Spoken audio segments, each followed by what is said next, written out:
Thank you. Next up, Representative Gosar, you're up for 5 minutes. Thank you. Ms. Buccino, until 3 years ago, the Office of Surface Mining and Enforcement met with states at least twice a year to review states' utilization of funding as appropriated by Congress for regulatory program grants under Title V of SMACRA. However, the Office of Surface Mining Regulation and Enforcement discontinued this practice despite multiple requests from states for regular meetings. After 3 years of these requests, Office of Surface Mining Reclamation and Enforcement finally announced a small group meeting with states that will take place tomorrow.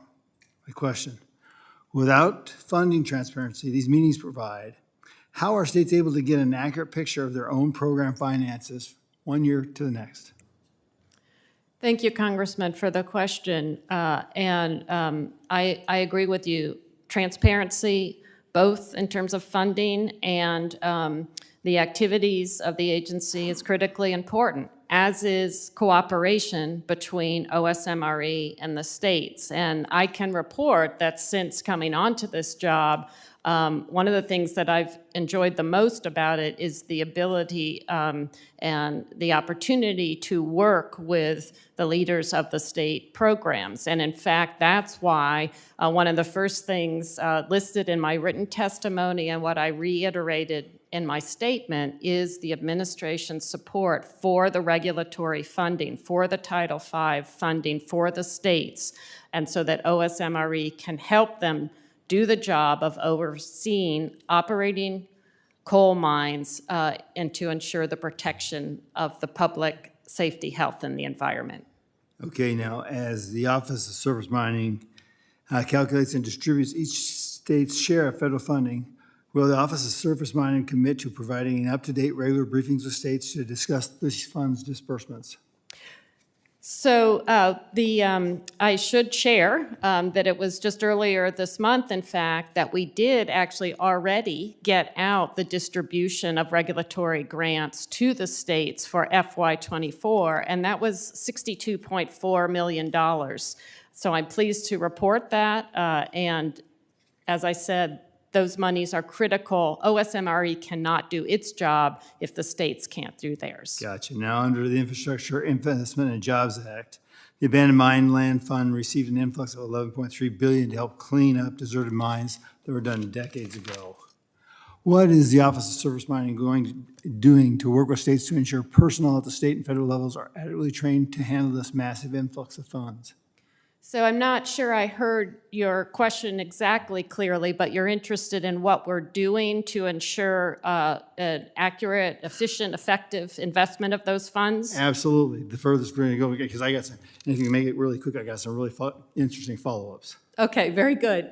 Well, we take that job very seriously in terms of ensuring that those funds are actually used on the ground, consistent with the intent of Congress in the bipartisan infrastructure law. And so the process by which we use of awarding grants and then evaluating projects and issuing authorizations to proceed is a critical part of delivering Congress's intent and delivering to the American taxpayers. And so we use that process to look at compliance with a variety of federal laws and also Build America, Buy America, a variety of applicable laws. So now in your budget justification, you estimated that the AML funds are being dispersed at a rate of approximately $725 million a year. Are you on pace to distribute that amount this year? Yes or no? Yes, we are. Okay. Now, since Congress appropriated billions towards remediation, are you seeing an increased pace of abandoned mine cleanup nationally?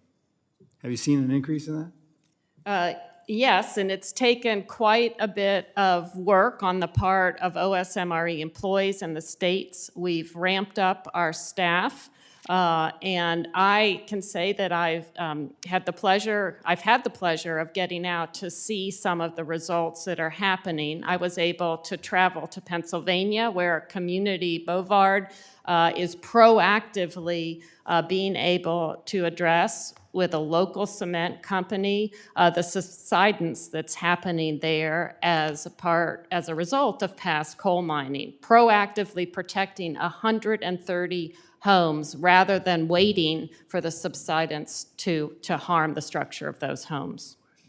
I'm going to ask you really one more question. You know, we've had this conversation for a long period of time here. Have you leveraged those money in any way in which to use special interest groups like Trout Unlimited, the Audubon Society, who have volunteered time and money to help mitigate some of this? And then have you also leveraged neighboring mines? I mean, the Resolution Copper Company, which that I got through in 2011, hasn't produced a single piece of copper. And yet they have spent over $2 billion remediating around them, an old mine that was over 100 years old. So are we looking creatively at how do we get expand this to make this work really, really interestingly well? I think the biggest thing was the ranking member at the time did not care for the liability protection. If you're remediating this to code, doesn't that suffice to make it work right? Well, if I'm hearing the question in there correctly, you're asking me if we do leverage partnership with local and state groups and governments, and absolutely, that's the only way we can do the job that Congress gave us under the bipartisan infrastructure law. But I'd also look at mining companies that are nearby because they're very interested, they got the means, and it works out very well. Thank you for the indulgence, Mr. Speaker. Thank you very much. Representative Lee from Nevada, you're up for 5 minutes. Thank you, Mr. Chairman and Ranking Member, for hosting this hearing.